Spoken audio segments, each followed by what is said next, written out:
Sa pagsulpot ng half-sister ni Iris Benavides ay lalong nadagdagan ang mga taong kahati niya sa pagmamahal ng kanyang ama. Noon, sa kay Tyrone na kanyang asawa ay may kahati rin si Iris, si Jasmine Flores. Kaya lalong nanggigigil sa inis at galit si Iris, lalo na pinag-uusapan siya may maraming kaagaw sa buhay. Hindi nalingid naman ito kay Vito Benavides na nakakuyom ang kamay ni Iris at anytime ay gusto niya nang upakan itong half-sister niya na napakaganda. Samantala, dahil may pagdududa naman si Jasmine Flores o Lavender Fields kung buhok ba talaga ni Angel ang pina-DNA test noon niya dito sa kay Ma'am Asterfield.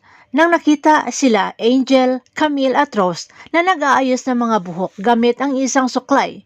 Kaya gumawa ng paraan si Jasmine Flores o Lavender Fields na makuhaan ng buhok ang tatlong bata at binigay iyon kay Agent Fernandez.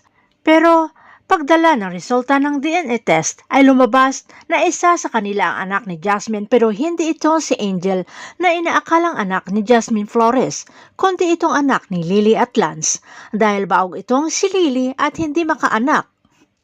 Habang si Jetro naman ay nagpakasasa sa perang kinuha niya sa ibinoon sa lupa nila Jasmine Flores at nanay nito Rosita, na itong pera na ito ay ibinigay ni Tyrone kay Jasmine Flores, pero ito'y galing rin sa nakaw na ninakaw ni Tyrone sa kumpanya ng kanyang asawang si Iris Benavides. Habang masayang sumasayaw ang mayaman na si Jetro ay dinampot siya ng mga tauhan ni Iris Benavides nang nalaman na nasa kanya pala ang pera ni Iris na ninakaw noon ni Tyrone. Sa pagharap ni Iris at Jetro ay inutusan ni Iris itong si Jetro na dalhin siya sa kay Jasmine Flores kung gusto pa nito mabuhay. Pero hindi nga alam ni Jetro kung nasaan si Jasmine Flores at wala na siyang balita sa kay Jasmine Flores. Habang sila Agent Fernandez at Jasmine Flores ay pinagplanuhan kung paano nila mapasok ang negosyo ng mga Benavides para alamin ang iligal na negosyo at makakuha ng mga ebidensya na kriminal nga ang mga Benavides. Kaya suot ang maskara bilang Jasmine Flores ay nagmamanman si Jasmine Flores sa labas at naghahanap ng tiyempo para makapasok sa loob para tingnan kung ano ang laman ng mga container van sa mga dumating na shipment.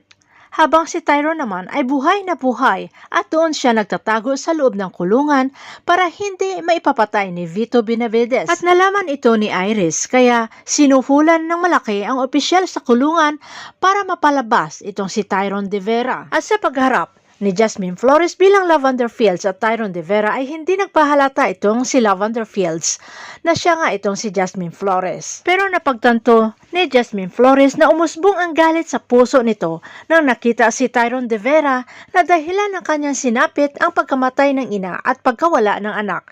Nang dahil sa kanya ay nagalit itong si Iris Benavides at itong si Vito Benavides na mga kriminal kung kaya't inutusan na patayin itong si Jasmine Flores at saka si Rosita.